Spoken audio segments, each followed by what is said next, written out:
Baka isa siyang henyo sa pulisya na parang pitong buhay. Mula pa sa akademya ng pulis, litaw na ang galing niya. Lahat ng record niya, mula praktikal hanggang teorya, puro pinakamataas na marka. Sa graduation, siya lagi ang top ng buong batch. Eksaktong mamamatay tao na laging nasa tuktok ng ranggo sa paaralan. Pagka-graduate, diretso agad siyang tanggap sa Metropolitan London Police. Wala kang maisip na mas palido sa Metropolitan London, trabaho man o skill. Kaya niyang hawakan lahat sa isang kisap mata. Mula sa maliliit na bagay tulad ng paghahanap ng aso o pusa ng mga lola at lolo, hanggang sa pakikipag-resback na parang action hero laban sa armadong mga kidnapper para iligtas ang bihag. Lahat ng kaso, napapakinis niya nang walang kapintasang tapos. At sa kabataan niya, halos wala siyang kahirap-hirap, pero 1 taon pa lang siyang naglilingkod. Dala na niya ang sandamakmak na tropeyo at prestihiyosong medalya. Pero ang solve rate niya, medyo nahuhuli sa top spot sa national ranking. Noong sumisikat na ang bituin ng pulisya na ang pangalan ay Angel. Ang career niya ay parang saranggolang nakasabay sa hangin, diretso sa ulap. Bigla na lang siyang tinawag ng chief papunta sa opisina. Akala niya, ang pagkakataon para umangat na ang dumating, pero ang mukha ng boss, kalmado pa rin, parang walang nangyayari. Basta na lang inihampas ng matandang chief sa mukha niya ang isang desisyon. Napaka-absurd ng utos na agad siyang ipinapadpad sa isang maliit at malamig na nayon sa liblib. Ang siste, lahat ng utak ni Angel parang na-reset na parang computer CPU, clean slate agad. Naisip niya, baka naman napagtripan lang siya. Pero parang baka lang tindig ng chief. Walang balak bigyan siya ng isa pang pagkakataong makipagdebate o tumanggi. Hindi makontento, gusto ni Angel dumiretso sa mas mataas na opisyal para magreklamo. Pero hindi niya inasahan na sa mismong susunod na segundo, may isang mas mataas na inspektor na biglang sumulpot sa harap niya. At ang malaking opisyal na ito, sang-ayon sa matandang chief. Ang pakay ay itapon si Angel sa probinsyang malamig at malayo, para siyang gawing pangkargada. Akala ni Angel, walang saysay nang dumulog pa sa inspektor, kaya hindi pa rin siya naniniwala sa nangyayari. Balak pa sana niyang umakyat sa pinakamatataas na opisyal, pero hindi niya akalaing ang chief inspector na ito pala ang direktang sasalo sa kanya mula sa buhay na susi. Mula sa katabing silid, lumabas ang chief inspector. Sa huli, napilitan siyang ilabas ang totoo sa batang ito. Kung hahayaan pa nilang manatili si Angel sa city office, malamang malubog sa lupa ang mga ugok na iyon sa stress. Kaya pinapalayas na lang siya na parang basahang wala ng silbi. Naisip ni Angel na sinasadya talaga ng 3 matandang iyon. Ihiwalay siya at ikulong sa sarili niyang mundo. Siguro gusto lang ng mga cute niyang katrabaho na manatili siya sa pulisya, pero maging inosente at simple. Paglabas niya, balak na sana niyang may madalang kakampi. Ang ending, pati lahat ng kapwa pulis niya, ay parang naka-ready na ang despedida party niya. Ang hinihintay na lang nila, umalis na siya agad, bilis na parang kidlat, Angel. Ang kawawa, hindi lang sa paulit-ulit na pang-aasar sa trabaho na bigo, pati sa love life, malas din. Balak sana niyang hanapan ng magandang babae na magiging kausap at sandalan niya. Pero ang napala niya, ang girlfriend pala ay isang taong palihim na nagtatrabaho, nakatakip ang mukha, at talo pa niya ang pagiging unpredictable. Ex na pala niya ito, at ngayon, may bago ng kasamang lalaki. Nakatayo lang sa likuran ang lalaking kasamahan, parang anino, ang galing talagang Angel. Biglang nagkahulma siyang parang kapas-palad na niloloko ng tadhana, parang pas ang tumatawid na takot, palihim siyang umurong. Isinakay niya ang gamit sa tren papunta sa probinsya. Sa gitna ng kalungkutan, yakap niya ang pulis na baril. Gaya ng kilos ng isang propesyonal na mamamatay tao. Nakarating siya sa maliit na bayang halos walang signal. Halos wala ring mabasang palatandaan sa Manila, basta ang gusto lang nila ay mawala siya na parang bula. O sumabog na lang siya doon mismo, kaya pati lagda ay tapos na. Maging ang dorm, ayaw na siyang tanggapin at inilibing pa sana siya sa isang boarding house. Wala na. Tapos na ang lahat, nakaupo na lang siya sa kwarto na walang magawa. Nagpasya siyang lumabas at maglibot para makuha ang amoy ng bagong paligid. Sa gabing malamig at tahimik, iilan lang ang tao sa bayang ito. May batang palaboy na nakaupo sa gilid ng daan, Angel. Pumasok siya sa isang bar para pumatay ng oras, kahit sobrang higpit niya sa sarili. Isa lang sana ang o-orderin niyang fruit juice, pero mabilis niyang napansin na ang bar ay may malaking problema, dahil nakita niya ang mga lalaking nakaupo roon. Ang mga umiinom sa bar, puro pangit ang mukha at mukhang mga suwail pa. Wala pang balbas ang mga iyon, pero sa dingding ng bar may nakapaskil pa rin na babala, na bawal pa inumin ng alak ang mga menor de edad, isang patakaran na hindi niya matanggap. Huwag gumawa ng kahit anong paglabag sa batas gaya ng. Agad niyang inilabas ang id niya bilang pulis at sumugod. Sinubukan ng mag-asawang may edad na at may-ari ng bar na humanap ng dahilan para pigilan siya. Pero tinabig lang sila ni Angel nang walang pasubali at dumiretso siya sa loob. Resulta, Ang bar na kanina lang ay punong-puno ng maingay na customer, ay biglang naging tahimik na parang libingan, walang natira kahit isa. Naghintay si Angel hanggang magsara ang bar, bago siya umalis ng panatag kasama ang isang lasing na lalaki. Nakita niyang parang may kakaibang marka sa fountain sa gitna ng plaza. Kakatapos lang niyang lumapit para silipin ng mas malinaw, pero ang lasing na lalaki ay palabas pa lang ng pinto, bigla nang humarurot ang sasakyan. Halos mabangga siya at mamatay sa katangahan, pero sa pagkakataong iyon, ang lalaki ay nahuli na niya, kaya sinunggaban niya sa leeg ang matabang lalaki at dinala ng diretso pabalik sa police station. Sa maikling biyahe na iyon, hindi maliit ang naging nakuha niyang kita bukod sa lalaking iyon. Bukod sa mataba, nakaipon pa siya ng isa pang grupo ng mga bata. Ang lasing na nagwawala ay lumilikha ng gulo sa istasyon ng pulis. Agad mong mapapansin, isa itong bagong kasamahan na malapit nang magpakitang gilas. Mukhang sobrang close niya sa matabang lalaki. Sabi niya agad sa lalaking iyon na pumasok na lang sa selda number 4 at matulog. Mukhang pamilyar ang taong ito sa kanya, parang palaging dumadaan lang dito para makipagkulitan. Pagkatapos ng isang gabing pagod na pagod, sa mismong unang araw pa lang niyang dumating. Sa wakas, nakatulog din si Angel kahit ang itsura ng lugar ay lugmok at kalunos-lunos. Talagang hindi ito ang lugar na gusto niyang mapuntahan sa kanyang karera. Andito ka na rin lang, magpahinga ka na sa kwartong para sa isa lang. Ang lakas ng loob mo, parang ayaw mong sumuko at maaga kang gumising para magpakitang gilas sa presinto. Ang unang puntahan niya ay ang temporary holding cell para tingnan kung kumusta ang matabang lalaki kagabi. Pero pagkalabit niya ng bakal na pinto, bakante ang kwarto. Sa mismong sandaling iyon, biglang sumulpot ang matabang lalaki sa likod niya. Lumingon si Enzo at nagulat siyang naroon nga ang lalaki. Ang matabang lalaking iyon pala ay naka-uniform pa ngayon, at kasabay niyon may isang matandang lalaki ring lumitaw sa bungad ng pinto. Ang lalaking iyon ay si Frank, ang chief ng Rural Police Station. At ang hindi inaasahan ni Enzo, ang matabang mukhang tarantado na iyon pala, ay anak ng chief, si Frank mismo. Sa pangunguna ng matandang chief, sa wakas ay napilitan si Angel na makita ng buong lawak ang takbo ng presintong rural na ito. Ito na yata ang langit para sa mga pulis. Kain ng kain, tapos trabaho ng trabaho na parang dumaraan lang sa araw. Ang gamit ng pulis dito ay parang lumang bodega lang. Parang matagal ng abandonado, tapos biglang may hedgehog pa sa loob na sobrang walang saysay. Ang evidence room o anumang storage room dito, halata namang wala talagang malaking kaso na mapagtripan. Ang mga kasamahan pa, puro mga tiyuhin at tiya na medyo may edad na. Ang trabaho lang nila, umupo ng relax, kumain ng matamis, at magkape. Ang tanging may silbi pa sa buong station ay ang monitoring room sa itaas. Dito nila pwedeng bantayan ang totoong nangyayari. Sa buong nayon gamit ang security cameras. Ay nalalayan ng matandang chief si Angel na maglibot ng kaunti, at bago mag alas 11 pa lang ay nakarating na sila. Perpektong oras para sa tanghalian sa presinto. Mukhang ito talaga ang ideal na lugar para magpasa ng oras at sumahad ng walang abala.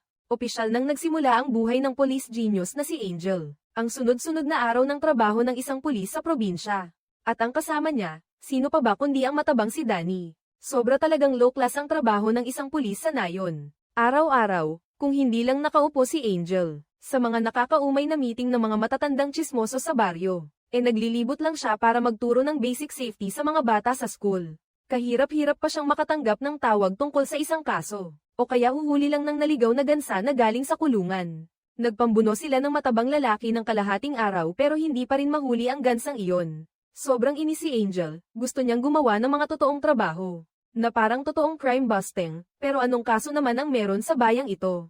Kaya ang natitira na lang sa kanya ay mag-isip na lang na lahat ng mukhang kainahinala sa paligid ay kriminal, para lang may aliw siya sa sarili. Pero habang sawa na sina Angel at ang matabang lalaki, sa paglikot sa supermarket para bumili ng pananghalian, nabunggo niya talaga ang isang magnanakaw, isang binatang mukhang kriminal. Palihim nitong pinipitik ang ilang snack packs. Bigla na lang siyang sumulpot sa harap mismo ng lalaki. Natigilan ang loko sa takot, lumaki ang mata, at tumakbo ng tumakbo. Kung hindi sana tumakbo ang makong, okay pa sana. Kaya lang, tumakbo siya at doon nagsimula ang habulan. At doon muling nagising ang matagal nang pinipigilang dugo ni Angel na gustong puksain ang mga masasamang loob. Sobrang na-excite siya at parang baliw na hinabol ito ng todo. Mahirap na hirap man, nakailag pa rin ang matabang lalaki at nakatakbo ng sabay. Nang makita ni Angel na malayo na ang tinakbo ng loko, nagdesisyon siyang gamitin ang daan mismo, kaya agad siyang nagpakitang gilas sa isang akrobatikong galaw. Nilampasan niya ang pinakaibabaw na hadlang sa harap mismo ng mata ng matabang lalaki. Ang eksenang iyon ang nagpaidlip sa paghanga kay Danny, at naisip niya na siguro kaya rin niya iyon. Ang magnanakaw, hingal na, napilitang huminto sandali para huminga ng malalim, hindi niya inasahan si Angel. Isang iglap lang, tumalon siya at napadapo mismo sa harap ng lalaki. Sinong hindi mapapawaw kung may pulis na humahabol sa magnanakaw at sobrang nawiwinding sa eksena. Wala na siyang choice kundi bumawi at tumakbo pa ng mas mabilis. Habang dumadaan siya sa isang grupo ng mga tambay sa gilid ng kalsada, si Angel ay dinampot agad ang isang lata ng spray paint at buong lakas na inihagis iyon ng diretso. Tamang-tama sa ulo ng loko, at naipaares niya agad ang binata sa istasyon ng pulis. Pero sino ang mag-aakala na ayaw nang magsampa ng kaso ng may-ari ng supermarket? Ang dahilan, simpleng kumuha lang ang bata ng isang pakete ng biskwit. Kilala naman niya lahat sa baryo at kapitbahay niya pa, kaya sabi niya wala namang malaking isyo. Ganun-ganun na lang, ang alab na matagal nang namumuo kay Angel ay biglang napigilan na naman. Walang awa talaga, at muli na namang naging ordinaryong nakakabagot ang araw niya. Pero hindi niya akalaing sa mismong gabing iyon ay may malaking kaso na matagal na niyang hinihintay na sa wakas ay kumatok sa pintuan. May lalaking nakasalamin na nakarinig ng sunod-sunod na katok sa pinto. Ang maliit at magandang kalaguyo ng lalaki ay nakarating na pala sa bahay niya. Sa gitna ng gabi, handa na sana silang maglaro ng mapanganib na laro. Kakahiwalay lang ng mag-asawang ito, tapos may narinig na namang katok sa pinto ang lalaki. Nainis siya, bumangon para buksan ang pinto, hindi niya akalaing may malalaking problema na naman siyang sasalubungan. Kinabukasan ng umaga, bago pa man tuluyang lumino ang sikat ng araw, si Angel ay mahimbing pang natutulog nang makatanggap ng tawag sa telepono. Pagkarinig niya sa sinabi sa telepono, agad siyang nagising at nabigla. Dahil sa isang bako-bakong daan sa rural na lugar, nadiskubre na ang labi ng 2 biktima ng kaso. Isang traffic accident, sabi ng mga kasamahan niyang pulis. Siguradong baliw na magkasintahan ito. Nagkarerahan sa kalagitnaan ng gabi, nawalan ng kontrol at bumangga ng napakabilis sa isang karatula. Wasak ang trapiko, halos maputulan ng ulo, pero tahimik lang si Angel at walang sinabi na may malawak na karanasan sa pagresolba ng kaso sa London. Pakiramdam mo hindi lang basta ganon kadali ang nangyari. Kailangan agad maglagay ng babalang lubid at tabunan ng lugar para hindi makita ng mga dumadaan ang nangyari. Ang nakakakilabot na nangyaring ito ang nagdulot ng gulo, at ang mayabang na may-ari ng supermarket ay umalis sakay ng kotse. Naramdaman ni Angel na may malaking problema ang lalaking ito kaya sinabi niyang hindi ito aksidente, kundi isang sinadyang tangkang pagpatay, dahil maingat niyang inusisa ang lugar ng krimen at ang nawawalang sasakyan. Wala man lang iniwang marka ng preno sa kalsada, pero ang mga kasamahan niya, pasarkastikong pinagtawanan siya, akala nila itong henyo na ipinatapon lang dito sa probinsya dahil bakante siya. Mainit ang ulo pero pwede pa ring magkatrabaho habang may mainit na pagtatalo ang iba. Nang pumasok ang chief para ayusin ang gulo, kay Angel na naman niya ibinigay isang bagong misyon, pumunta sa isang bukid para lutasin ang maliit na alitan. Napilitan si Angel na isama ang matabang si Danny at pansamantalang umalis sa presinto. Pagod at gusot sila nang tumakbo papunta sa bukid sa labas ng bayan. Isang matandang kakaiba ang hitsura, may hawak na rippling pang pansakahan, ang nakatayo sa harap ng bakuran niya. Ang matandang ito pala ang nagputol ng bakod ng kapitbahay. Balak sanang turuan siya ni Angel ng leksyon. Pero sino ba ang mag-aakala na may kakaiba pala sa sinasabi ng matanda? Mukhang hindi lang iisang baril ang pag-aari ng matandang ito. Dahil sa paggabay ng matanda, dinala sina Angel at ang matabang lalaki sa isang bodega. Pagkabukas ng ilaw, parehong napaatras ang dalawa sa takot, dahil isang maliit na taguan pala ito ng mga armas militar. At ang buong inventaryo ng bala at armas na ito ay galing lahat sa matanda. Habang naglilinis at nagtatapon ng kalat sa kung saan-saan. Mas nakakatakot pa, may pag-aari rin pala siyang granada. Nang malaki, naramdaman ni Angel na napakadelikado ng bagay na iyon. Pero hindi naniwala ang matanda, at binato pa nito ng malakas ang granada. Papunta sa granada, at mula sa loob narinig nilang may kalansing na tunog. Natatakot sa ingay ng mga makina, nagtakbuhan palabas ng bodega ang mga tao na parang walang bukas. Tumalon ang dalawa sa likod ng bakod para magtago, pero ilang oras na ang lumipas, hindi pa rin sumasabog ang bodega. Doon lang nila naramdaman na medyo nakakahiyang eksena iyon. Nagpa siya si Angel na kumpiskahin ang lahat ng mapanganib na bagay na iyon. At dinala nilang dalawa ang lahat ng armas at bala sa evidence room. Kasama na ang kalaw-angin ng granada na iyon, salamat sa isang malaking araw ng pagsamsam, gaman ang pakiramdam ni Angel. Napakaiba ng nangyari, dahil sa pangungulit ni Danny. Isang taong laging mahigpit sa sarili, gaya niya, ay nagbago ngayon. Sa huli, pumayag din siyang uminom kasama ang matabang lalaki sa isang inuman. At doon mismo, nakasalubong na naman niya ang mayamang may-ari ng supermarket. Nakaupo ang lalaking iyon at lasing na lasing kasama ang isang mayamang ginoo sa nayon. At halatang lasing na lasing na ang mayamang lalaking iyon. Sobra na, umabot sa wala sa sarili at umihi pa sa loob ng inuman. Hindi na talaga napigilan ng chief at agad niyang sinabi, pauwiin na nina Angel at Danny ang mayamang lalaki. Ang bahay ng mayamang lalaki ay ibang-iba, kumpara sa karaniwang mga bahay ng mga tao sa nayon. Punong-puno ito ng istilong social era at nagpapanggap na elegante. Ang dalawang batang pulis ay iniwan ng lasing na mayamang lalaki sa harap ng pinto, saka umalis. Pero habang umaalis sila, hindi nila napansin ang isang lalaking nakaitim na nakatayo sa tago. Sa sulok ng dilim, at noong gabing iyon, ay pinaslang ang mayamang lalaking iyon mismo sa sarili niyang bahay. At ang marangyang mansyon na itinayo ng lalaking iyon, ay sinabutahe rin ng lalaking nakaitim gamit ang tumatagas na gas, kaya, sumabog at nag-iba ang lahat, at ito na ang ikalawang pagkamatay na nangyari. Sa loob lang ng ilang maikling araw mula nang dumating si Angel. Sa maliit na bayang ito, hindi niya inakalang mararanasan niya ang ganito. Hindi rin niya inakalang ganito kadalas ang pagpatay rito. At sa pinangyarihan, nakita na naman niya ang may-ari ng supermarket na dumaraan sakay ng kotse.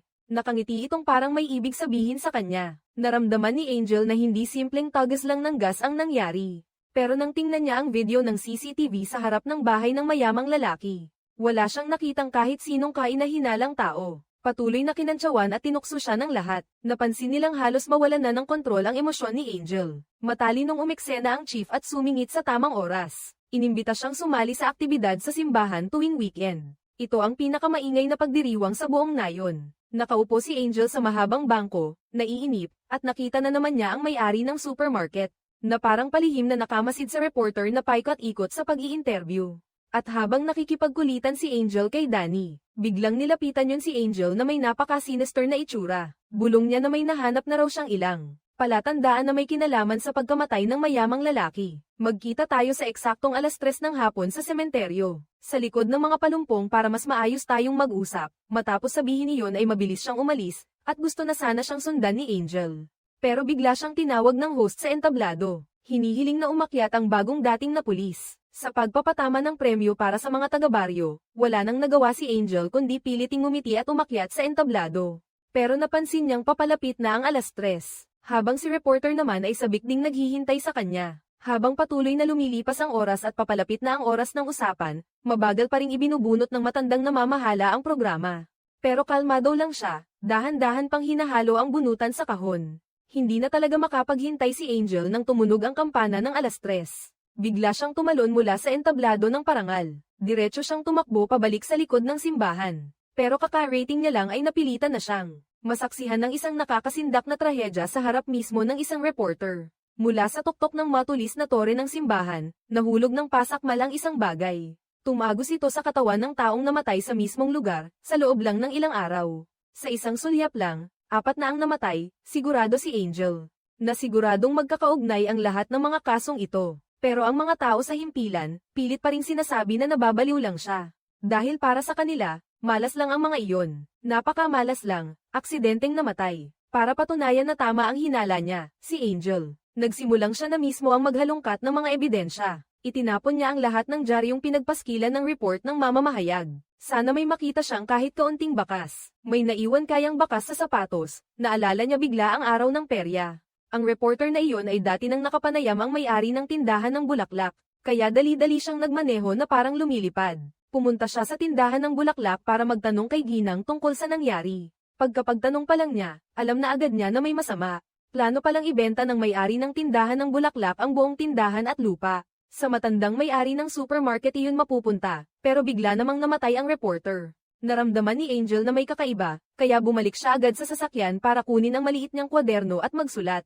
Hindi niya inasahan na sa maikling panahon lang na umalis siya. Muling nagpakita ang misteryosong taong nakaitim. Tahasan itong tumayo sa likuran niya at walang awa siyang sinaksak hanggang mamatay ang may-ari ng tindahan ng bulaklak. Sumaktong pumasok sa paningin ni Angel ang eksenang iyon. Sumigaw siya sa gulat, tumalon sa nabasag na salamin, at humabol agad. Siyempre, bata pa siya, malakas pa, at isa pa siyang haligi ng pulisya. Hindi ba madaling dakpin ang isang kriminal kapag nasa tapat mo lang? Pero hindi niya inakalang ang lalaking iyon sa harap niya ay tatakbo ng kasanbilis ng kabayo. Tuwing kakanan ito sa isang kanto, lalo lang siyang naiiwan ng malayo, hanggang sa mapagod ng husto si Angel at halos humabol na lang sa hininga. Paglingon niya, nawala na ang lalaking nakaitim sa mismong harap ng ilong niya. Pero sa pagkakataong ito, kahit sariling mga mata na niya ang nakakita na may pinaslang, hindi pa rin makapaniwala ang mga kasama niya. Akala ng lahat, sobrang sabik lang siya sa paglutas ng malaking kaso kaya nababaliw na. Halos tuluyan ng mapahiya si Angel sa harap mismo ng chief. Nagduda rin siya kung baka nagkamali nga siya ng hula, pero nanatiling matatag si Angel at kumapit sa paniniwala niya. Walang duda, isa itong malakihang serye ng pagpatay. Higit pa roon, iginiit pa niyang alam na niya kung sino ang pumatay. Dinala niya ang lahat ng tao diretso sa supermarket, at itinuro niya mismo ang matandang may-ari ng supermarket na si Skinner bilang salarin na pumapatay sa lahat ng biktima. Dahil habang tinutugis niya ang salarin, napansin niyang may hiwa sa binti ang kabila dahil sa basag na salamin. Pero nang hinawi niya ang laylayan ng pantalon ni Skinner, nalaglag ang panga niya nang makita niyang maayos ang binti nito at ni isang peklat wala. At ang malupit pa, may video pa ang matandang may-ari ng supermarket, na nagpapatunay ng perpekto niyang depensa at alibay. Sa pagkakataong ito, kahit ano pang sabihin ni Angel, hindi na talaga siya pinaniwalaan ng kahit sino. Mukhang sarili niya lang talaga ang pinanghahawakan niya. Kaya balik trabaho na naman siya. Nakakasawang araw-araw na ronda sa kalsada, ni hindi niya maintindihan kung bakit.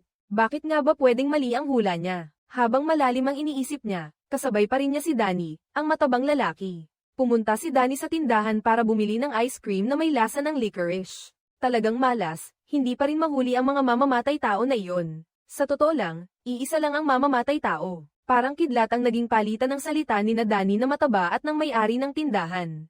Biglang kumidlat sa isip niya at nabuksan ang buong katotohanan. Naisip na ng utak niya ang tunay na dahilan ng lahat. Sa sunod-sunod na pangyayaring iyon, dali-dali siyang tumakbo pabalik sa himpilan. Dumiretso siya sa opisina ng chief para iulat ang bago niyang tuklas. Sa mga kasong ito, hindi lang isa ang may sala, kundi siguradong isang organisadong sindikato ng krimen na sabay-sabay kumikilos. Nang makita nilang kapit na kapit pa rin siya sa kasong ito at ayaw bumitaw. Pinatigil na siya ng chief at sinabi nitong sobrang naiipit na siya sa isipin. Masyado nang umaabot si Angel sa puntong nagiging masyado siyang sensitibo. Pinayuhan siyang umuwi na lang at magpahinga muna. Paluwagin mo muna ang mga nerbiyos mo, kasing higpit na ng kwerdas ng gitara. Baka sakaling mas gamaan pa ang lahat kapag nakinig ka sa akin, Angel.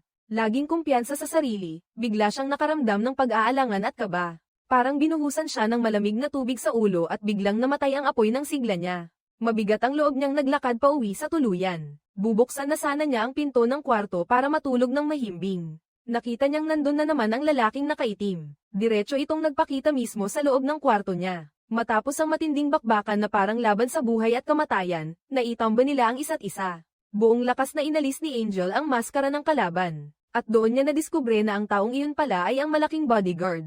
Si Armstrong, ang dambuhalang trabahador sa supermarket ni Skinner. Hindi pa nakabawi sa gulat at na-realize ang nangyayari. Hindi niya kalaban ang laki ng dambuhalang iyan sa ganitong kagipitan, Angel. Dampat niya ang teddy bear sa kama at inihagis diretso sa mukha ng kalaban.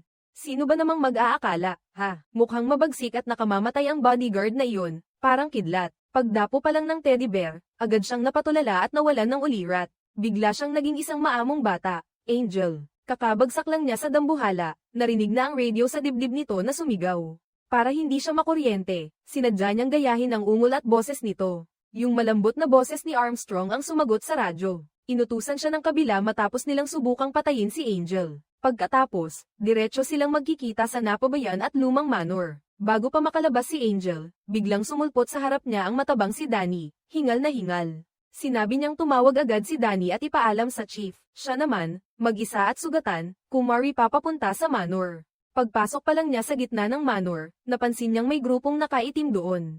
Nakaupo sila na paikot sa isang bilog, at agad niyang nakilala ang mga ito. Puro mga matandang lola at lolo lang na sa araw ay mukhang mababait at mahinahon sa nayon. Sa mismong oras na nagdiriwang ang grupong iyon para sa kanya, ang bagong dating na pulis ay, sa huli, dinala rin sa kabilang buhay. Pero hindi niya inasahan na ang batang pulis ay biglang sisiga ng malakas at tatayo ng hayagang humarap sa kanila. Ang mga matatanda na ito, sa totoo lang, wala nang pinag-iba sa isang kulto. Ginagamit nila ang pangalan ng kaayusan at kapayapaan ng nayon para gawin ang gusto nila. Pagpatay, sabuatan, at iba pang maruming gawain na nakakasira ng moralidad. Mayayamang may-ari ng lupa, pinapatay dahil sa pagtatayo ng mansyon na sumisira sa tanawin ng nayon. Isang reporter ang pinatay dahil sa maling baybay at sablay na sulat. Isang may-ari ng flower shop ang pinatay dahil lang sa balak niyang ibenta ang tindahan. Nang lumipat sila sa katabing nayon, lumabas na ang grupong ito rin ang nasa likod ng mga pagpatay sa kapwa nila. Puro katawa-tawa at sobrang kasinungalingang dahilan lang ang pinanghahawakan nila. Pero ang lalo pang ikinagulat ni Angel, ang tunay na pinuno ng kultong iyon, ay ang chief ng pulisya mismo dito. Lumabas na ang matandang pulis na mukhang mabait at madaling lapitan ay matagal ng kasabwat. Kasama niyang ginagawang basura ang buong nayon at ang mga tao rito noon pa man. Matagal na nilang kinokontrol at pinaghaharian ang nayong ito gamit ang marahas at dagwang pananakot. At ang susunod nilang biktima, walang iba kundi, ang batang pulis na ngayon lang nakakakita ng buong katotohanan sa harap niya. At hindi niya inakalang pati ang matabang kaibigan niyang si Danny ay dumating na rin. Lumapit si Danny ng malamig, saka tinaga siya ng diretso sa dibdib. Hindi makapaniwala si Angel, nakapikit ang mga mata habang nakatitig sa dating kasamahan. Ang taong buong tiwala niyang kaibigan, bumagsak na lang sa lupa. Pero ang totoo, mabuti pa rin si Danny sa kanya. Nagpanggap lang siyang tuso, kunwari sinaksak siya para mailigtas si Angel at maipalayas sa nayon. Umaasa si Danny na tumakbo ng malayo ang mabuting kasamahan niya. Lumipad na siya rito, bumalik sa London, at huwag nang babalik pa. Pero para sa isang taong nag-aapoy ang katarungan gaya ni Angel, hindi niya kailanman kayang tumalikod at manood lang habang may kasamaan na nagaganap. Pumatay ng inosente at magmamaangas pa sa liblib na lugar na ito, hindi niya matitiis. Danny, paano siya makakaharap at lalaban sa sarili niyang ama? Dalawang mabuting kasamahan, napilitang magkanya-kanya dito. Pinaharurot niya ang kotse na ibinigay sa kanya ni Danny sa highway pabalik ng London. Habang pumipigil siya sa gasolinahan, bigla siyang napatulala sa sobrang lungkot. Nang makita niya ang mga action DVD na nakadisplay sa istante. Naalala niya ang mga gabing nakaupo siya sa bahay ni Danny, kasama ang lalaki habang nanunood ng mga matinding action movie. Naalala ang mga bayani na laging nagbubuwis ng buhay para lipulin ang kriminal at ipatupad ang hustisya. Muli na namang nagningas ang apoy sa puso niyang dati ng malamig. Nag-alab ng todo, kaya bigla siyang umikot ng kotse at bumalik sa nayon. Ngayon, si Angel, desidido siyang gumanti ng malakas sa mga matandang ito. Ang unang tinarget niyang lusubin ay ang himpilan ng pulisya. Mag-isa niyang sinalakay ang silid ng ebidensya na puno ng sandata. Lahat ng baril at bala na nakumpiska niya kahapon. Ngayon, pwede na siyang magpakitang gilas sa isang matinding eksena. Si Angel, nakaarmado hanggang ngipin, nakasakay sa isang puting kabayo, ang dating astig. Nagmamayabang siyang dumaan sa gitna ng kalsada sa nayon, habang ang mga paslit ay nanlalaki ang mata sa gulat sa mukhang anghel na bumagsak mula sa langit na ito. Nakaisip si Angel ng isang plano at agad siyang nagpatakbo ng palihim. Pamputok na bagong bili niya para sa mga bata, hiningi niya ang tulong nila. Kaya ang lahat ng security camera sa nayon ay pinahiran niya ng makapal na pintura. Agad na nabulag ang control room, at ang mga matandang demonyo ay nanlaki ang mata sa takot. Hindi nila inakalang babalik pa ang batang iyon na may malaking ganti. At siya pa mismo ang nakabalandro na may dalang baril sa gitna ng kalsada. Handa na sana siyang mag-high-ganti, pero ang mga matatanda ay nauna ng kumilos at nagtago ng mga nakahandang baril. Bumuhos ang mga bala sa pinagtataguan ni Angel. May isa pang matandang susulpot mula sa ikalawang palapag at nagpapaputok pababa. Agad na hamyunin ang whistle si Angel bilang hudyat sa mga kabataan. Mula sa labas ng alley, sumugod ang isa pang matanda para tugisin ang matatandang ito. Ang isa naman, sakay ng bisikleta, sabay putok ng putok habang papunta kay Angel. Nang makita ni Danny na sobrang lakas ng kalaban, nakaupo siya sa kotse. Biglang bumukas ang pinto ng patrol car at tinapon palayo ang matanda. Bumagsak ng nakadapa ang matanda, at sa wakas nagtagpo ang dalawang alamat. Magkatuwang silang lumaban, balikat sa balikat, kontra sa matandang sindikatong puno ng kasamaan. Isang putukan na yumanig sa buong bayan, sa mismong gitna ng town center. Sobrang na-excite si Annie, sa wakas, naranasan din ng lalaki ang galing. Bilang bayani ng pulisya, si Angel sa eksaktong pagtira niya, ilang kalaban ang napabagsak at isa na namang matanda.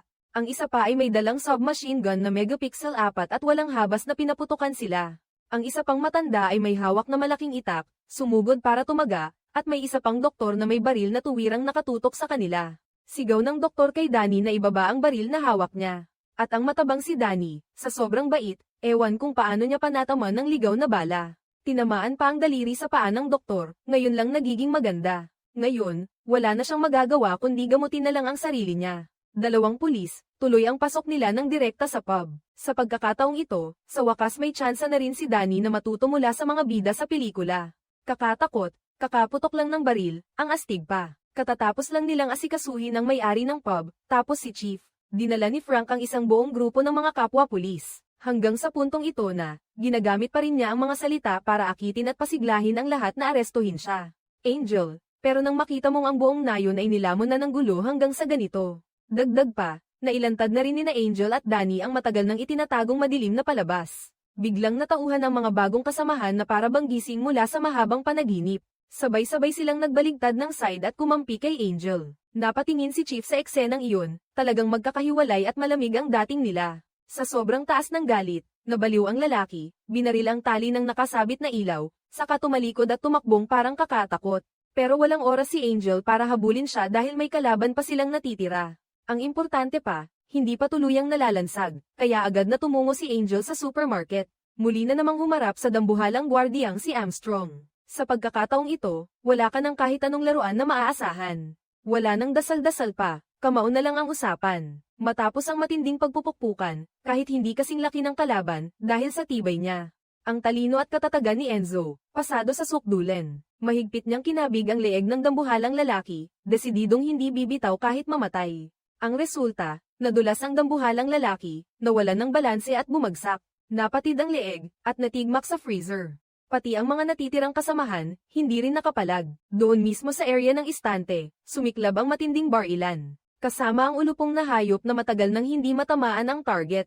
Eksaktong ngayon, dumating si Angel sa lugar at nakita ang hanay ng mga sasakyang puno ng pamimili sa likuran niya, saka agad na nabuo ang isang sabwatan. Pinagsanib puwersa nila at itinulak ang mahabang hanay ng sasakyan na tuloy-tuloy na rumaragasa. Parang kotse ng demolition derby na humahagibi sa tindi. Gumuho ang buong depensa ng halimaw na iyon. Babae pa ang binabangga, babae pa rin. Pero lumalabas, sila pa rin ang pinakawalang awa. Sina Angel at Danny, pinasabog ang pinto ng opisina ng direktor. Dito lang nila napagtanto na nakatakas na pala si Skinner, ang may-ari ng supermarket. Matagal na pala siyang tumalon sa bintana para tumakas. Sumakay siya sa sasakyang pangpulis na minamaneho ni Chief. Nagmadaling sumakay ang dalawa sa isa pang police car at humabol ng todo. Ang dalawang sasakyan, parehong nagwawala sa takbo at nagpapalitan ng matinding putukan hanggang sa dulo ng baybayin. Sa bukid sa labas ng bayan, biglang may malaking gansa na sumulpot sa gitna ng kalsada. Hindi na nakaiwas ang sasakyan ni Chief. Bumangga ito sa billboard, tapos dumiretso sa miniature park. Mas klase pa nga kung ang binatang humahabol ay nasa likod. Hindi lang siya nakapreno sa kaliwa ng daan, kundi nasa lupa ang kawawang gansa. Tuloy lang sa pagmamaneho ang dalawa, dikit na dikit sa park. Si Skinner, ang may-ari ng supermarket, ngayon ay may hawak na baril at ginagawang bihag ang isa para takutin si Angel. At si Skinner, sinugod si Angel sa gitna ng mga miniaturang gusali. Parang eksena ng napakalaking labanan sa pagitan ng higanti at halimaw. Sa huli, ibinuhos ni Angel ang lahat ng lakas niya at bumitaw ng isang suntok na sobrang lakas. Pinaulanan niya si Skinner at tuluyan ng tinapos ang laban. Pagod na pagod ang binata, pero napangiti pa rin siya at pinuri ang bata. Akala mo tapos na, pero ayaw pa ring mamatay ni Skinner. Bumangon pa ang lokong iyon at yumuko para pulutin ang kutsilyong may 5 talem. May maliit na kutsilyo na mabangis at hindi pa rin sumusuko. Handang sumugod muli para isugal ang buhay. Ang ending, natuhag siya mismo sa isang larwang sasakyan at dumulas ng isang malupit na bagsak. Lumipad pa ang buong katawan niya sa ere, bumagsak ng freefall, saka tumama ng malakas. Diretso sa matulis na tore ng modelo ng paaralan. Parang sa dilim ng ilusyon, ang malas na reporter ay kusa ng sumuko sa kapalaran. Sa kabilang pangyayari, nakalusot na si Chief Frank mula sa pagkapit ng anak niya. Umakyat siya sa sasakyan at apak sa silinyador, saka naglaho sa bilis. Akala niya talaga, kaya na niyang tumakbo ng malayo at makaiwas. Nakawala na sana sa matinding pagkubkob, biglang may gansa na sumulpot mula sa likod ng upuan. Hinablot nito ang leeg niya at binigyan siya ng sobrang sakit na sampal sa katawan. Sa huli, ang mga bayani ng pulisya ang siyang nagwagi ng malaki. Lahat ay nakatayo ng nakayuko at nagsusulat ng ulat sa istasyon. Pagkatapos ng buhay at kamatayang labanan na ito, sa wakas ay nakasabay na rin si Angel sa grupo. Komportable na silang nagkukulitan at nagtatawanan, pero sa mismong sandaling iyon, yung matanda sa kwarto. Ang bantay sa itaas, 5 baril ang inilabas sa labas. Nakalimutan na ng lahat ang huling patibong na iyon. Ang natira na lang ay ang matandang punong-puno ng galit, halos gusto ng barilin sa ulo si Angel. Nasira ang plano nila sa mismong sandaling nagpaputok siya. Mabilis na tumalon si Annie para takpan siya ng sarili niyang katawan. Sinalo ang bala para sa matalik niyang kaibigang si Angel. Sobrang galit. Sinipa niya ang basurahan at pinadapa ito diretso sa matanda. Sinipa niya ang matanda papasok sa morgue, pero sa malas, ang bagsak niya ay tumama pa sa malaking rebeltong sirena. Na-trigger ang pasabog sa ilalim ng lupa. Ang buong himpilan ng pulisya ay pinasabog hanggang sa naging banta ng basura. Makalipas ang ilang buwan, nakabili na ng bahay si Angel at nagpa siya ng manirahan sa maliit na bayang ito. Siya at ang matabang si Danny, magkasama na ngayon bilang magpartner. Mula pagkabata hanggang ngayon, magkaakbay na sa pagtutulungan at tamang diskarte. Patuloy na ibinibigay ng dalawa ang buong sarili nila para mapanatiling payapa ang bayang ito. Dito na rin nagtatapos ang pelikula, at nandito ang halaga ng isang tanyag na pelikula. At ang halaga ng isang review ng pelikula ay nasa pakiramdam nito. Dito nagtatapos ang kwento natin ngayon. Salamat sa panonood. Ano sa tingin ninyo sa pelikulang ito? Mag-comment na kayo. Baba kayo sa ibaba ha.